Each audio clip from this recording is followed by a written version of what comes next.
Good evening, everyone. Welcome to Death Creations, our virtual education series about end-of-life issues. I'm Julie. I'm the Executive Director of CASA Foundation. And for those of you who don't know us, our vision is to transform the end-of-life experience into the final act of living well. And one of the ways we do that is by educating our community, who now is an international community. I saw in the signups, we had people from all over the US, Mexico, Canada, Brazil, Australia, and Great Britain. So welcome to everybody. Tonight we have Anna Swenson from Recompose up in Seattle, and Anna's going to be sharing info about Recompose's natural organic reduction process. And I want to thank Anna for her time and for sharing her wisdom with us. And I am so excited that you're here, Anna. I'm so excited that all of our viewers are here with us to learn and also to share through the Q&A later on. Now I'd like to introduce David Fife. He's one of our foundation's board members. He is also the chair of our education committee, and he's going to facilitate the Q&A and introduce Anna. David? Thanks so much, Julie. Thank you. We're so grateful to Anna Swenson for your time with us tonight, and grateful to all of our amazing participants for taking part in this valuable conversation. Now, we want to warmly welcome Anna Swenson. Anna is the Customer and Communications Manager at Recompose, where she leads marketing, public policy, and community outreach for the Green Death Care Organization. She's originally from the Phoenix area and at an early age showed great wisdom by attending the University of Arizona in Tucson rather than that other state school in Tempe. So Anna, thank you for taking this time with us this evening and sharing your valuable work. We are all yours.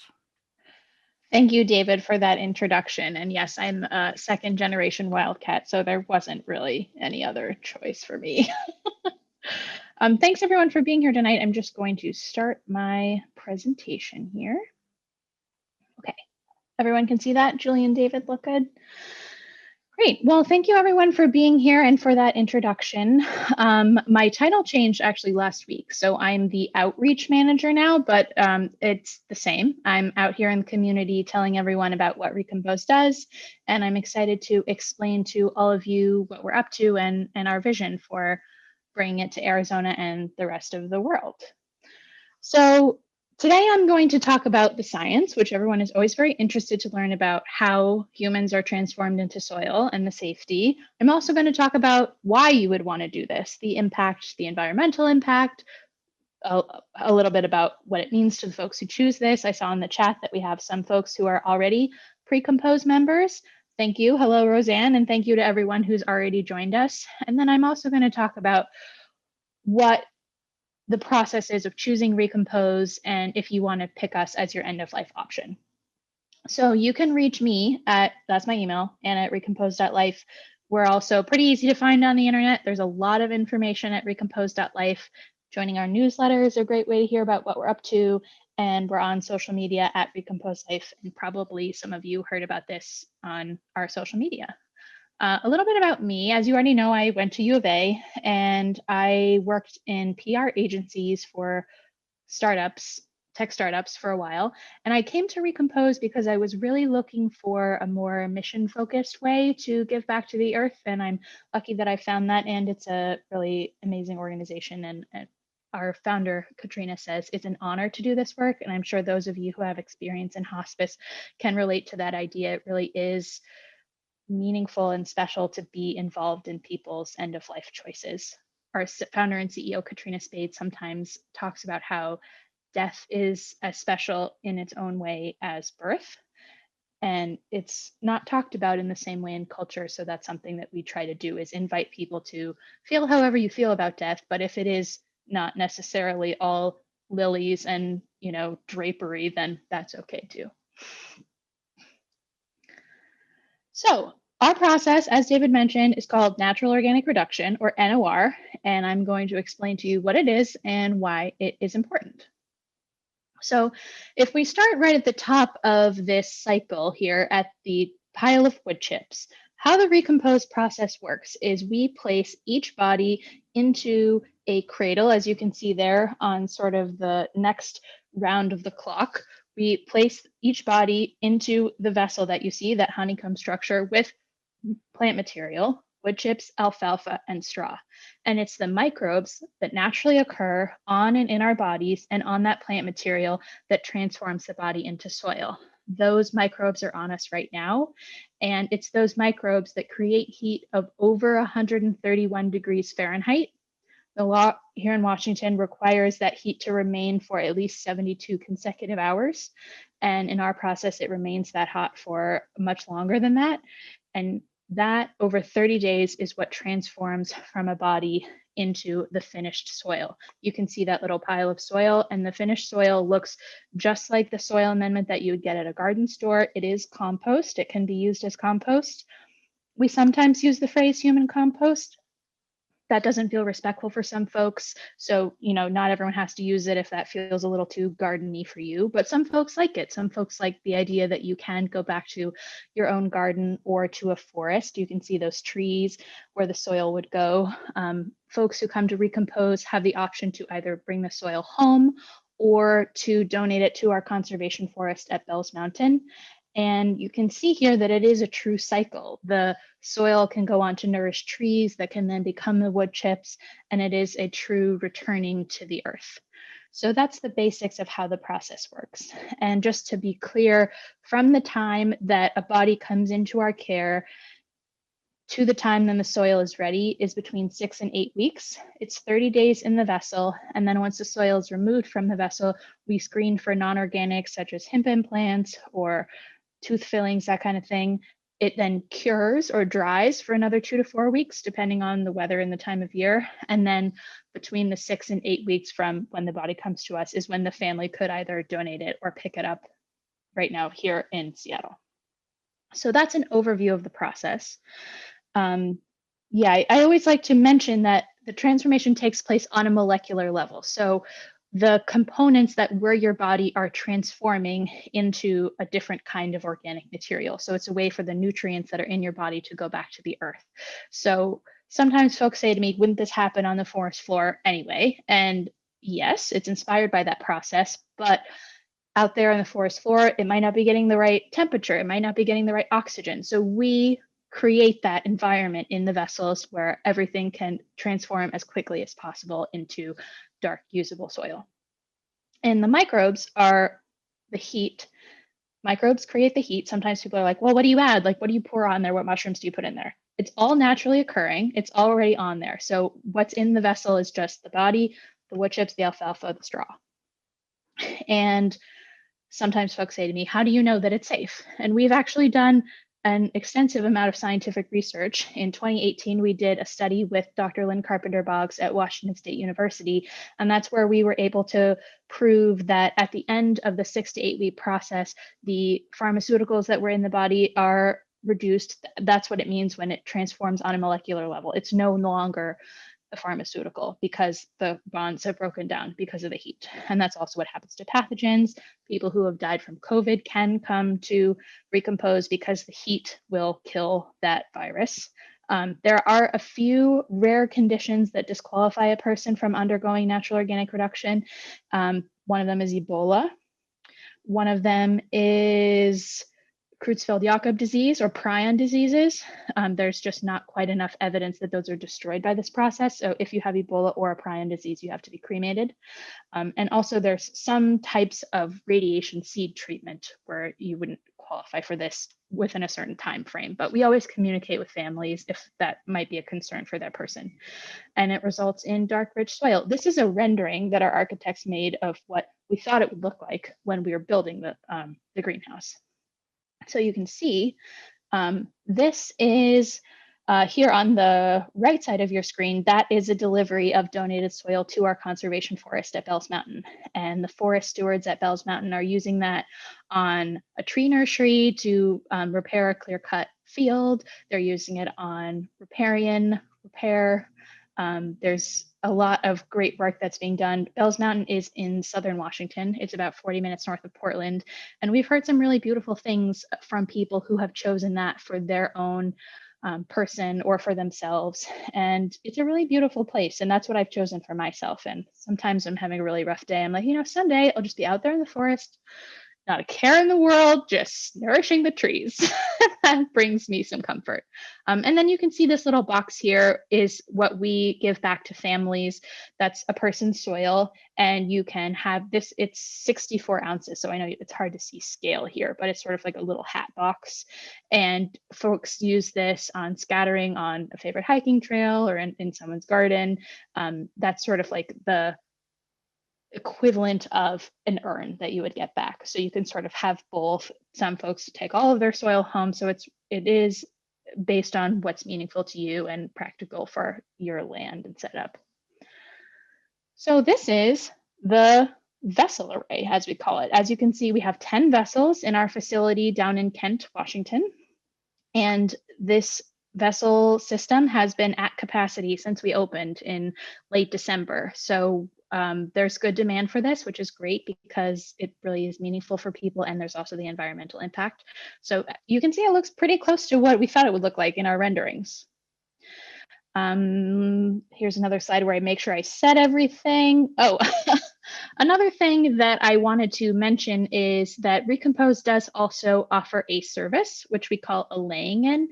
And this is just some sandbags that we've set up on this cradle, but this is what it looks like when there's a body in there. And in those laying in ceremonies, right now they're via Zoom, but families can join us to watch our services team place the wood chips, alfalfa, and straw over their person and then place the person into the vessel. And families have done really beautiful things to make these laying in ceremonies special. Our funeral director, Morgan, will often lead everyone in the Zoom in lighting a candle or in sharing remembrances. Sometimes folks like to share a song. So it's been really beautiful to see how people make those special. And in the future, when we have more locations and it's safe to gather, we do plan for those to be in person. We've served about 50 families so far who have sent their person to us, which has been a tremendous honor. And we have about 750 pre-compose members. That means people who have chosen for their future death care through Recompose. As I mentioned, we have a conservation forest partner called Bells Mountain in southern Washington. If you know that area, it's outside of Battleground, Washington. And the soil is used by the forest stewards there to repair damaged land. The story of the land is it was improperly logged in the 1930s. So there's been a lot of soil erosion, and it's really damaged land. It needs this biological material. So it is beautiful in that it's an opportunity to truly be useful in death. So rather than the consumption that comes from being cremated or taking up space in a cemetery, you can actually go to good use. I try not to talk too down on other death care options because I know folks have had to make those choices, and I don't want anyone to feel guilty about it, but I figure this is a sympathetic audience, so I'll let you know. And this is what it looks like overlooking Mount St. Helens. And as you can see, it's a beautiful place, and I kind of can't wait to spend eternity there. I sometimes talk to our customers on the phone and they're like, is it bad that I'm looking forward to this? And I said, no, you have to die anyway. You might as well look forward to it. So why do we need this option? If this is a very cursory overview of the funeral industry, but until about the late 1800s, death care was done at home. And it was often done by the women in the family. The family would wash and dress the body and keep it in their home so that there could be a viewing. And then in the American Civil War, for the first time in this country, families had their sons usually dying very far away from where they lived. So the embalming industry grew because people wanted to see their person again. So that's sort of where the conventional funeral industry, as we now understood it, began. And that's sort of when it started being done outside the home, often by men, and started being something that ended up getting pretty expensive by, the 1970s. And there's been a lot of legislation done to protect consumers because it was a pretty corrupt industry. It's very highly regulated now, and it's usually safe. Most of the funeral homes that we work with are trying to do a good job to serve the families, but I think I even talk to folks now who have a lot of, they've had bad experiences at other funeral homes, and that's why Recompose resonates with them. So another reason that natural organic reduction and Recompose are great is because of the environmental impact. Something that I didn't know when I started at Recompose is that the environmental impact of conventional burial, that's pretty obvious. Embalming is chemicals, it's not great. Plus there's the hardwood of the casket, plus there's the land involved in the cemetery. Most folks are buried in a vault with steel and cement. Plus there's the upkeep of the land. So people are usually pretty savvy to the environmental impact of cemeteries. However, people often don't know that the environmental impact of conventional burial and cremation is about the same, and that's because of the volume of fossil gas that's required to reach the thousands of degrees required to break a body down into the ash material. So for every person who chooses the Recompose process over either of those two, it is 1 metric ton of carbon dioxide saved from entering the environment. And our process uses just 1/8 of the energy of those other two, because we do still have electricity, there's a building, of course, and we have some driving around. But it's much better for the environment from a carbon perspective. And I've already talked about some of the personal reasons that people would choose this. The return to nature is one that I hear a lot. One that is maybe less obvious is in most Western states, it's pretty hard to be buried on your own land. I know in some Southern states, they're fine with it, but at least here in Washington, it's very hard and very expensive. So this is a way that we've had several organic farmers come to us and be turned into soil because they want to go back to their own land. And this is a way to do that. So how much is a metric ton of CO2? How much are you saving by choosing a Recompose process? And it's actually pretty profound, as you can see here. These are EPA numbers. So for every person who chooses Recompose, it's the equivalent of about 2,500 miles in a car. I really like this number, about 40 cylinders of propane, because I can picture 1 cylinder of propane that I use for my barbecue. So you fill your backyard with 40 of them. That's how many it would take to transform your body via conventional cremation. So it starts to add up. And I was making this presentation the other day, and I crunched some numbers on how much we have already saved as a Recompose community. So for those of you who are on the call who are already Recompose members, you're part of this. Those numbers start to add up. I mean, thinking about, we have saved, or we will save, the equivalent of 91 million smartphone charges already. I kind of love thinking about the exponential impact of this, and I think it gets people excited to be a part of it.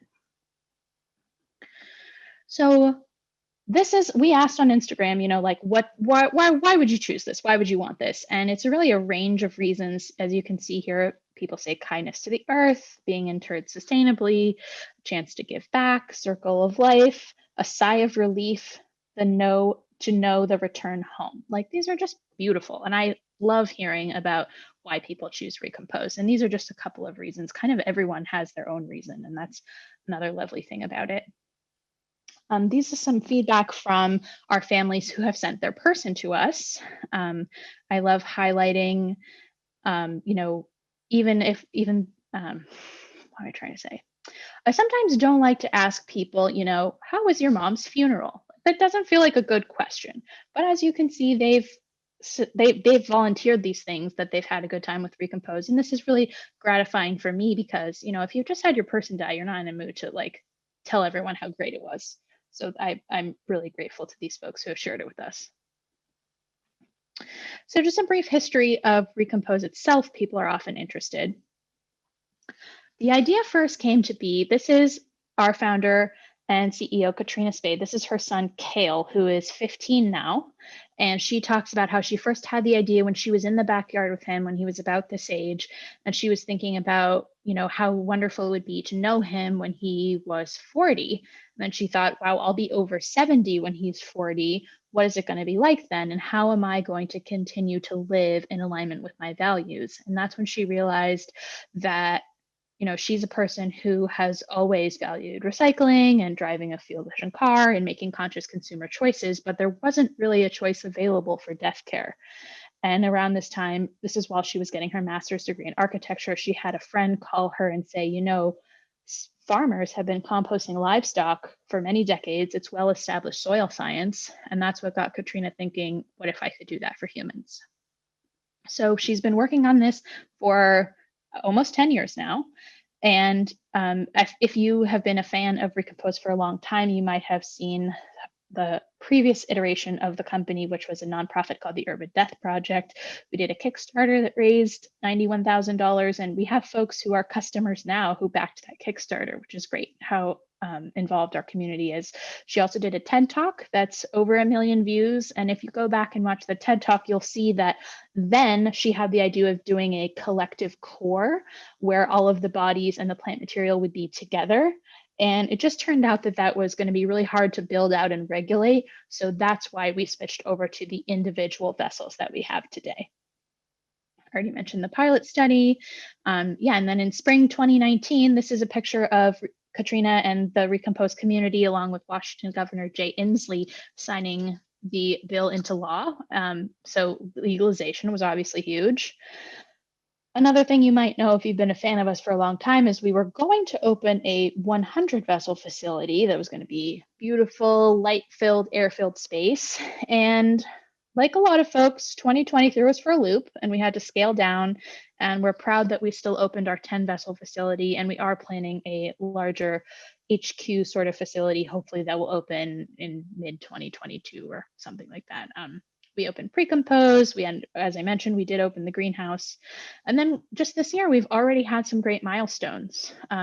Just like 2 weeks ago, Colorado became the second state to sign this process into law, which is great. And there's also good progress in Oregon, in California, and New York. There's also, I just heard there's a bill in Delaware. They're thinking about it.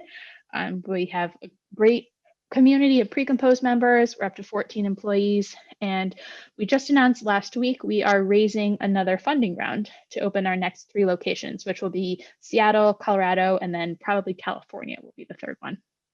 So if you're interested in becoming an investor, you can read about that on our website. So what do you like to choose Recompose for your death care? I very much hope that no one on this call is having to plan their death care right now, but obviously you will eventually, we all do. So I just like to give folks a sense of the cost and how it works. Just to give you some context on the price of death care. In the US, the average cost of death care, if you choose cremation, is around $7,000. That would usually include a ceremony and the transformation into cremated remains. Might include transport, probably wouldn't include a casket, probably wouldn't include a whole lot of bells and whistles. That can be, easily $10,000 plus. If you choose burial, where you need a plot, that's probably going to be at least $10,000 or $12,000, depending on where you live. There is another process called green burial, and this is where you would have a plot in a designated green burial cemetery where you wouldn't have to have a casket or a vault. And that usually costs around $7,000, depending on where you live. So with all that in mind, the Recompose price is $5,500, and that includes the transformation into soil, the opportunity to keep or donate that soil. It includes, here in Washington, it includes transport, it includes hands-on care from our services team, and it also includes the ceremony facilitated by the Recompose staff. So that gives you some context on the price. If you are interested in planning ahead with Recompose, as I mentioned, we have a program called Precompose, and you can start paying at $25 a month. As long as whenever you start paying, the price will never go up for you. So I kind of like to think of it as, I pay for NPR every month, might as well throw $25 for Recompose's way, and then eventually I'll have it paid for. And obviously, because I know there's a lot of people who don't live in Washington, I wanted to answer that. Yes, you can choose this process if you don't live in Washington. You will need to work with a funeral home in your area to do transport, but it would be just like transporting to any other funeral home. So usually funeral homes are pretty familiar with it because people die away from their homes often. And then Recompose will pick your body up at the airport. There's no extra cost from Recompose. The only additional cost would be the transport. You can also have your people transport your body themselves in a personal vehicle. You have to have a special permit and some dry ice, but if you want to do it, we can help you do it. So what happens when a person actually dies, this is a question I get a lot, is here in Washington, whoever is with the person can just call Recompose and we will pick up the body. If you were in another state, say Arizona, then your people would call the funeral home that you had arranged with. They would pick up your body, bring it to the airport. The airline would send it here to Seattle, and then we would pick it up at the airport. And that's how it works. Oh, I already answered this. Yes, we do have an article, like a quite in-depth article about all the permits and stuff that you need called How to Arrange for Transport to Recompose. So if you're interested in that, you can read that article, or you can call our services team. Our phone number is on our website, or you can email info@recompose.life, and they're happy to help you. Oh, how can I support Recompose and promote ecological death care? Well, you're already here in this presentation, so that's a great start. A lot of folks, kind of feel a little bit weird about talking about death, but I think coming at it from an ecological angle is a great way to talk about it, because a lot of people shop at Whole Foods or buy organic or whatever, and this is another way to make sure that you're living in alignment with your values. Another way is to talk to your state representatives. Some folks ask me, how do I bring this to my state? And actually, we have had the most progress when it is a legislator in another state that comes to us and said, I heard what you did in Washington and I want to do it here. How can we work together? That's how we got our bill through in California and in Oregon, and it's looking like those are going to pass this session. So if you want to call up your local state representative, it is a state-by-state process. You can also sign up for our newsletter, follow us on social media, and if you want to, you can join Recompose. Another great thing about Recompose is that it's a funeral trust, and you can get a 90% refund of your money at any time. So if you think about it and change your mind, you're not going to lose a whole lot of money, and the money that you quote unquote lose will be going towards Recompose's mission. So it's a win-win. And that's the whole presentation. I've been seeing the questions pop up, so I know that you all have more, and I thank you all for being here and listening. And I want to congratulate you on doing the work to be here and think about this. So a lot of folks don't think about their death care before the end of life, and it can be really painful for their family. So you're taking agency for yourselves and the earth, and that's a good thing. Thanks so much, Anna. We do have a lot of questions that have Great. popped up. So one of them, because you were just talking about this a little bit about the transportation, folks had asked, they thought that it required embalming in order to transport from state to state. Can you talk a little bit about that? Yeah, so we hear this all the time. Sometimes funeral homes will tell people that it is illegal to transport an unembalmed body. And you are correct that Recompose does need bodies to be unembalmed, because the whole point of embalming is to stop decomposition, which is our whole thing. So what we do if a person wants to come to us from another state is first of all, we recommend looking for a funeral home that maybe has some other green options, or even that might serve a Jewish community, because Jewish folks also have some restrictions against embalming. So there are ways around it, and we can help. If you have trouble finding a funeral home in your area that will do this for you, then we can help you and make some calls. And actually, in that article that I mentioned, How to Arrange for Transport to Recompose, there's a script of what to say to a funeral home you're approaching, so that they know what you're talking about and they don't give you the runaround. But yes, I do hear that all the time, that, oh, a funeral home told me it's illegal. It's definitely not illegal. That's the answer. So yeah, and we do know from another presentation that you are able to get a license in order to transport a body yourself. You do have to get the permit for that, but it sounds like clearly that embalming is not necessary then in order to get the body transported to you all from another state. Is that right? Right. Yes. So if a family was going to transport their person themselves, you need what's called a burial transit permit. And our services team, our funeral directors, would help your people make sure that they had everything they need. They need that permit. Depending on where you're coming from, what state, you might need a rigid container, like a cardboard casket. And you'll need dry ice and like some preparation. But if you know that's something that you want and you have family or friends that are willing to do it, then Recompose is more than happy to help make sure that that happens. Great. And folks were wondering if you had a ballpark figure in terms of transportation costs if they wanted then to go by air to transport the body. Yeah, it really varies based on state and provider. I've heard from Southern California, it's about $3,000. So I think from Arizona, that's probably a decent ballpark price, but it really depends on the funeral home and a lot of other things. But as I said, if you are having trouble with finding a funeral home that will do transport, you can email us and our funeral directors will help you find someone who can do it for a reasonable price. That's great. That's great. And people also were asking if cremation insurance might be transferable. And I don't know about this. Have you heard of this? Yes, so some are. It depends on the terms of your plan. So, as I mentioned, Precompose is a trust. So, that means that we can give you a refund and then you could transfer it to another funeral home. So, if you have a trust, which is one kind of funeral or end of life arrangement, then you would be able to transfer it. But there's another kind that's insurance, and it would really just depend on what your plan is. So you probably want to ask your plan administrator.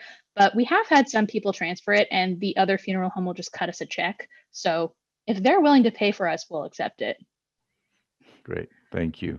So I think we have several questions that have to do more with the process. Mhm. And so one question was, someone has a composting in their backyard for their vegetable scraps, and they say that it takes a long time for my vegetables to compost. So why is it Mhm. such a short amount of time for a whole body?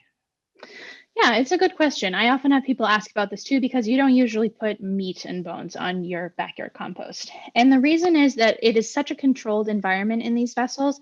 Katrina and a team of engineers designed them. And a couple of things that are different from what's happening in the vessels versus your backyard compost is one is there's constant airflow through the vessels. There's actually air going in, and we're sort of pulling air out through tubes. So that oxygen levels is one of the things that makes it faster. There's also a rotation that happens. So if you have a tumbling compost, it's a similar idea towards the end of the process. Also, we have a lot of sophisticated sensors that are taking the temperature in the vessels every 10 minutes.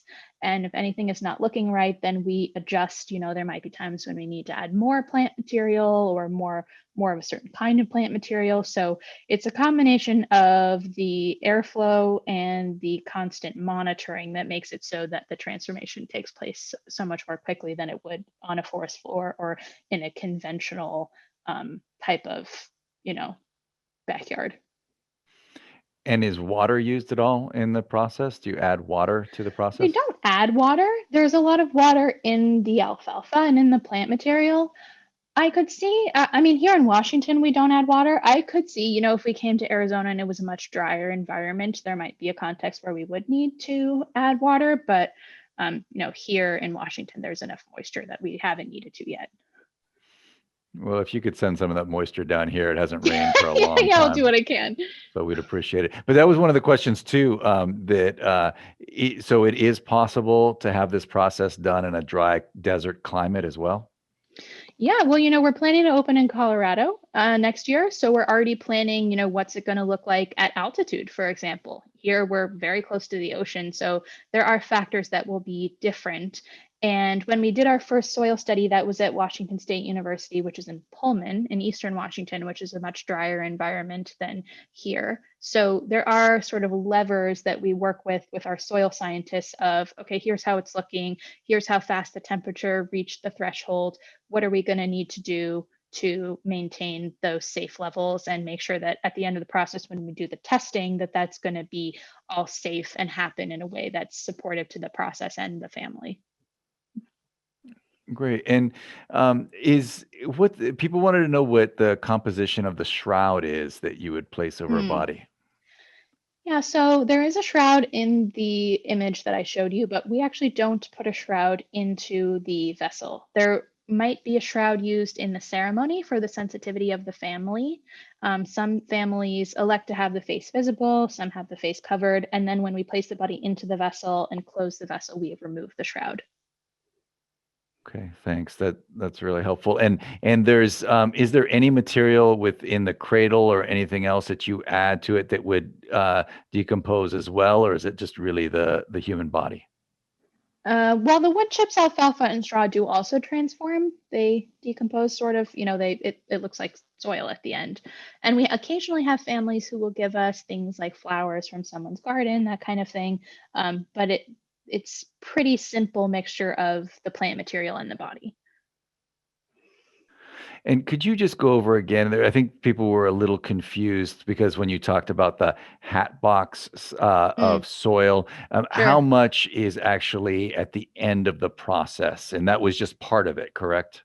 Yes, yes, great point. So the volume of plant material that goes into the vessel is about 3 cubic yards. And then the soil material that comes out of the vessel is 1 cubic yard of soil. It fills up about a pickup truck bed worth of soil. So it's quite a bit of soil. That little box is what we send to folks who decide to donate their soil.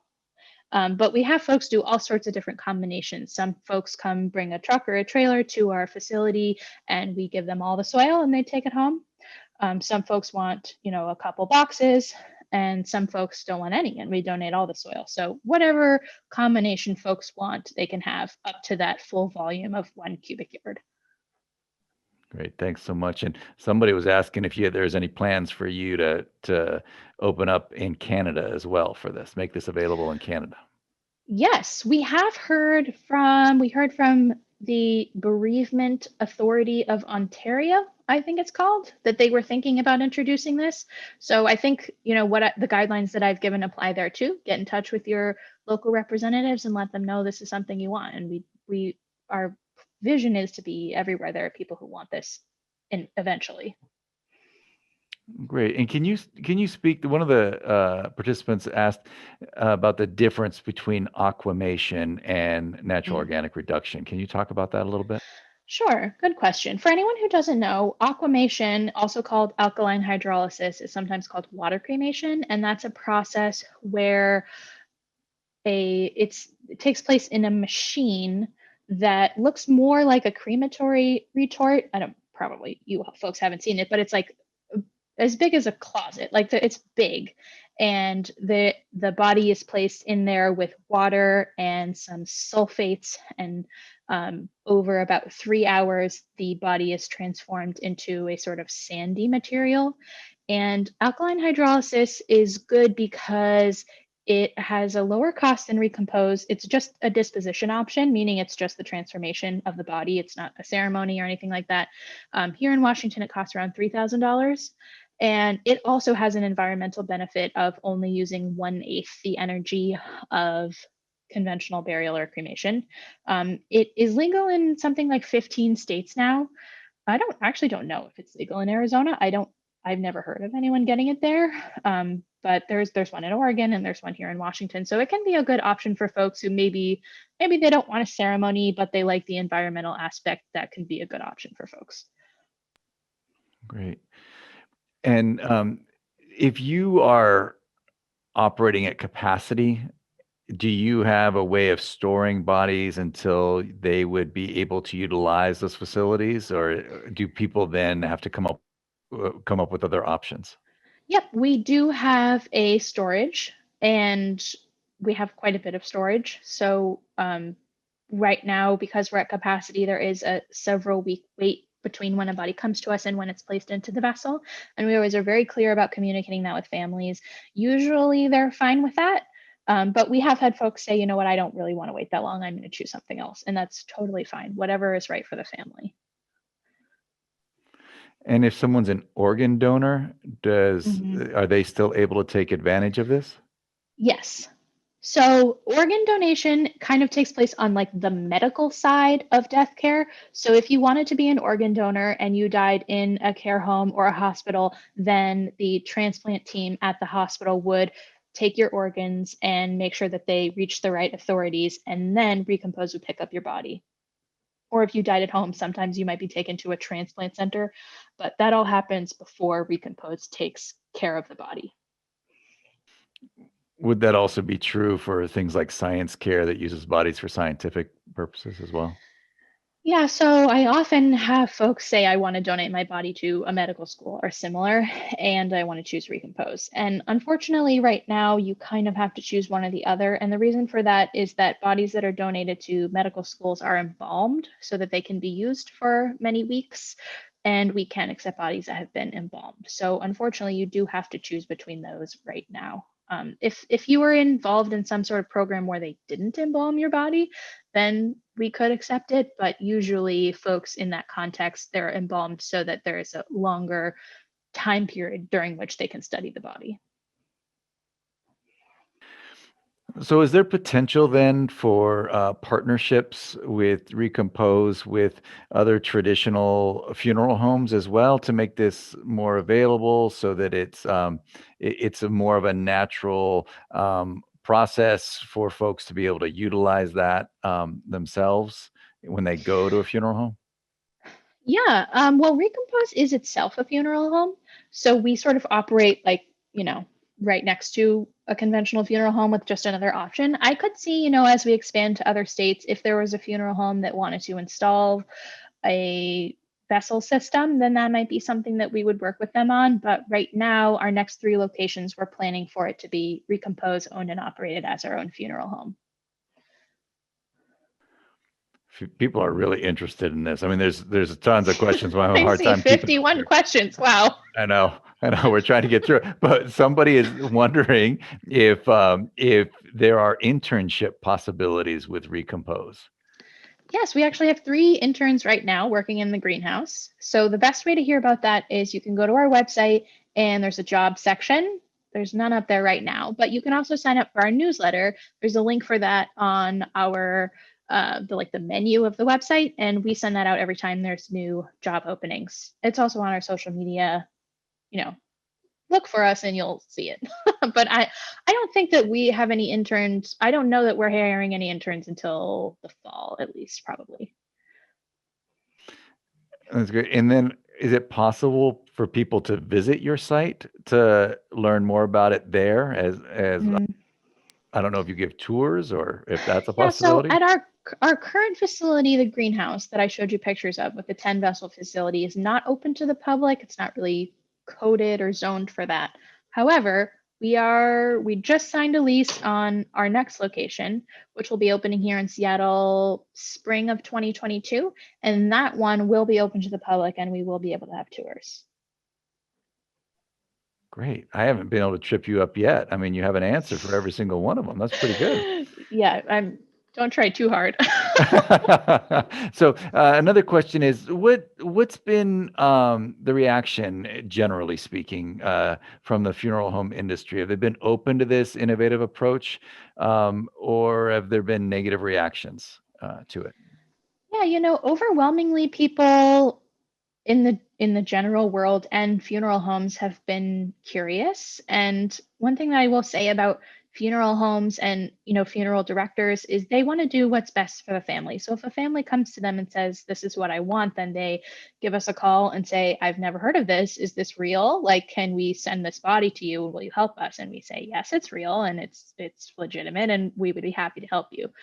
um, and maybe privately they think that it's a little out there, but the only opposition that we've really heard is when we were leading our bill here in Washington, is the local Catholic diocese said that they didn't feel like it was sufficiently respectful.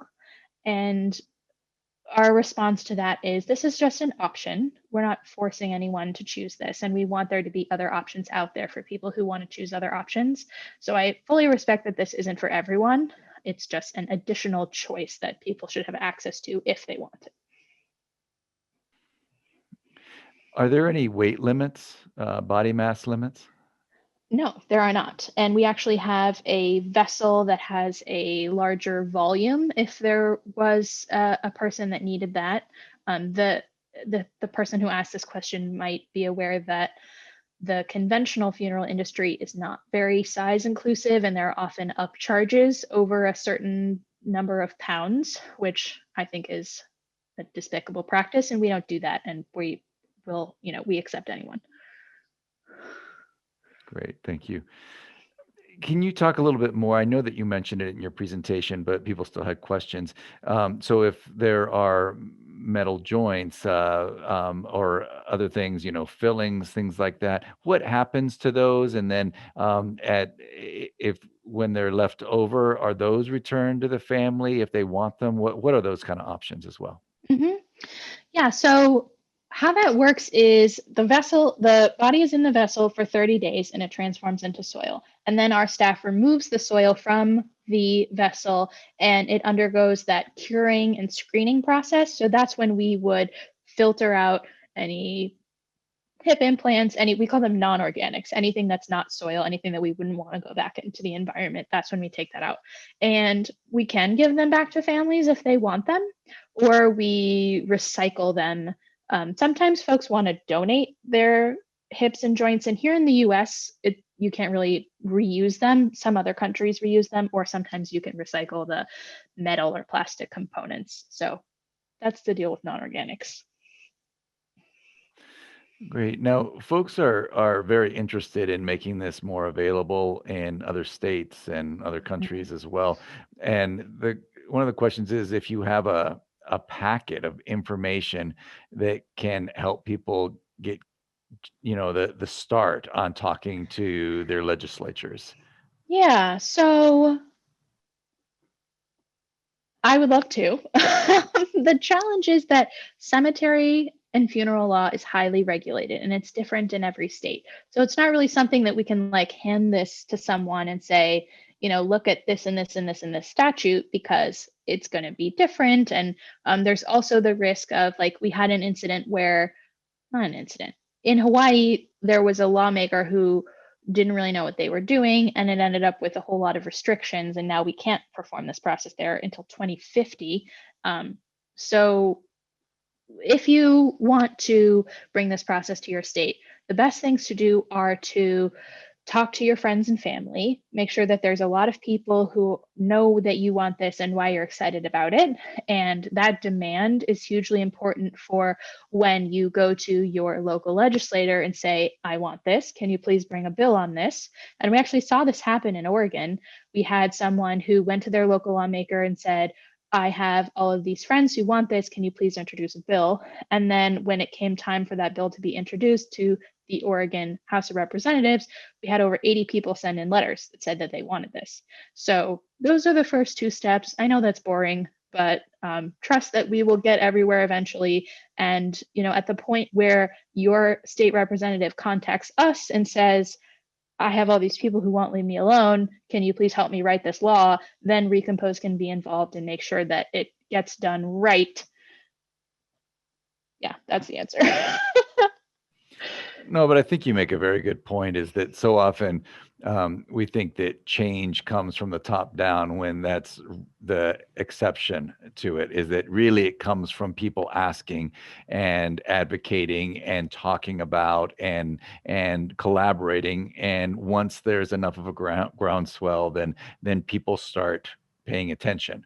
So Mhm. our leaders generally follow rather than the other way around when there's enough of a desire within a community. So I think that's a great point that it means talking to one another and building the community around those kinds of needs.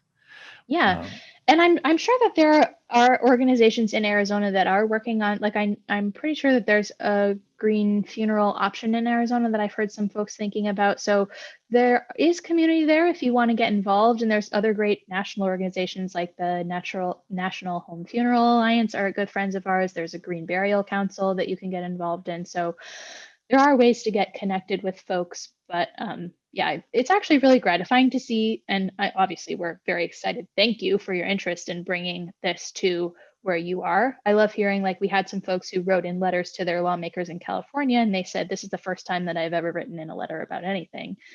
And I love seeing that kind of civic engagement, and I'm so grateful. But I'm sorry that it's not a copy paste situation. that's just fine. So people want to know since so much of this concern is around environmental issues. What kind of energy you all use to power your facilities? Do Mhm. you use renewables? Is that part of your process? Yeah, it's a good question. Right now we use electricity, and I have to admit I don't know where our grid is coming from. I mean, it's Seattle, so I hope it's okay, but I don't know for sure. And that is something that, we've had folks say, like, can you harness the heat generated to power other things? And I think in the future we would be looking towards that, but right now it's regular old electric bill. That's just fine. I'm just so Yeah. fine. I'm glad that we finally got one question that you couldn't completely answer. So we'll Yeah, take. you're welcome.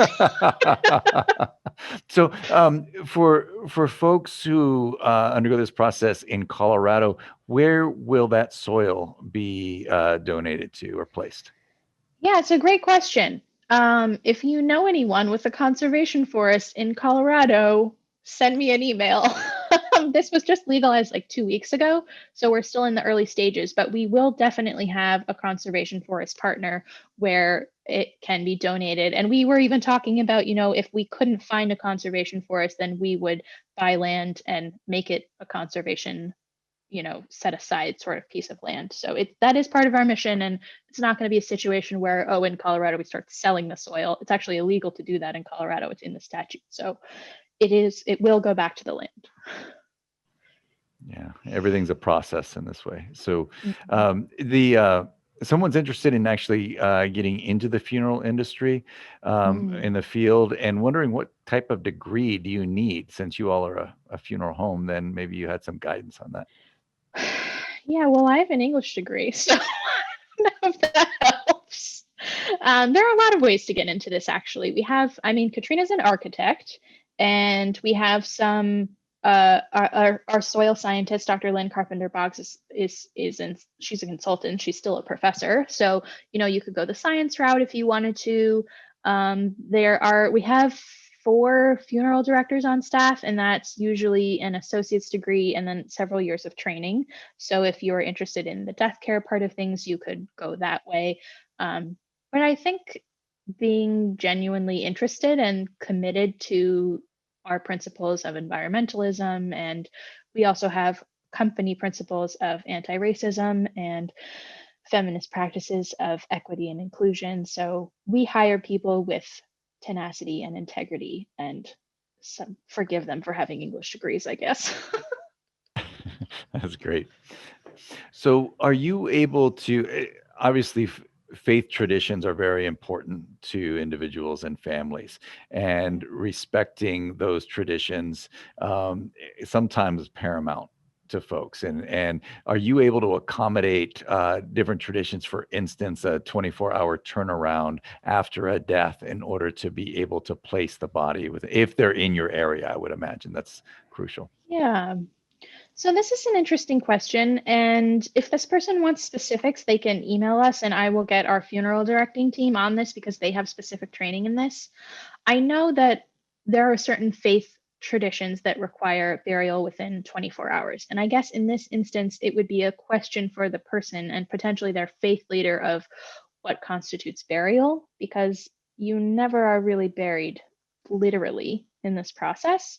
I mean, if you considered it to be that the placing into the vessel is the burial, right now, unfortunately, there is a waiting period, so we couldn't accommodate that. I think in the future, when we are full scale, then there is a potential that we would be able to support that. But if there's a faith reason that someone couldn't choose Recompose, then we would help them to find, maybe an alkaline hydrolysis provider that could do something that was more in line with their faith values. But we're very conscious of that, and we do have folks who bring their own traditions and sometimes their faith leaders into our laying in ceremonies. We've had faith leaders come to the greenhouse to bless bodies and that kind of thing. So it is, because this is a new process, it's a bit of a co-creation of, what does this faith tradition that might be thousands of years old, what does that mean in this context of a new process? And it is an ongoing conversation between the family and the person, if they're still living, and their faith leaders.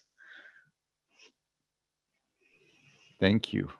And what is the current wait time based on this, what you were just saying, for folks that since you're at capacity at this point?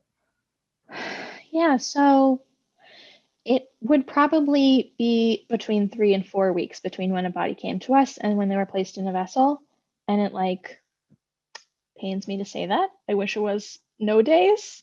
But that's been the reality of the demand. And we are working to scale ahead of that demand. We're installing 5 more vessels in June, and then we're raising $15 million to buy more vessels. So eventually, when we scale, hopefully there would be no wait. But right now, the reality is it's between 3 and 4 weeks. And you have somebody that would love for you to bring this to Australia as well. So in case you all are interested Great. in the trip there, for Can't wait. research, good. Do you, and forgive me if you've already said this, where the location will be in Colorado? Probably the Denver area to start with, but if there's enough demand, then potentially other cities as well. We do tend to center this on cities because it got started as a way, if you're in a rural area, you probably have access to something like green burial, whereas in cities, there's not as much land. So this isn't eco. That's why it was originally called the Urban Death Project. So it will probably be in a city. Thank you so much. And thanks to everybody for all the questions that were presented. And you fielded a lot. You get the prize. And I have to say this because you fielded far more questions than other presenters in this, and you did a great job. And I thought your presentation was just wonderful to be able to talk us through the process, but then to just grapple with it and open the conversation to allow people to think more about what this would mean personally and about our own values and what we might want as we consider our own mortality. So we are so grateful for your presentation and all your work, and it's been a real gift that you have been with us tonight. And Julie, I want to turn it back over to you to close us out. Thank you. Yes, David's right. Actually, both of you win the prize for the most questions ever. I wrote in my notes like 60 plus at least. So a quick question, Anna, do you have like an FAQ where maybe if we send you these questions or yes, like we do have an FAQ. We have about probably 40 questions answered on our website. So yeah. But we'll give you 60 more. So you can add to that. Can't wait. I mean, thank you everyone for all of the questions and the enthusiasm and the time this evening. I love answering questions, and I'm glad David found one that stumped me. Right on, right on. Well, and to everybody who was here with us tonight, thank you so much. We hope you'll join us for future events in our series. We're taking a little break over the hot summer months, but we will be back in September with a session on children in grief presented by Amanda Marks of Tunadito, which is a local nonprofit that provides emotional support to children, teens, young adults, and families who are impacted by the diagnosis of a serious medical condition or the death of someone special. So we hope you join us next fall. In the meantime, we wish you health, happiness, and a wonderful evening. Thanks so much, and bye, everybody.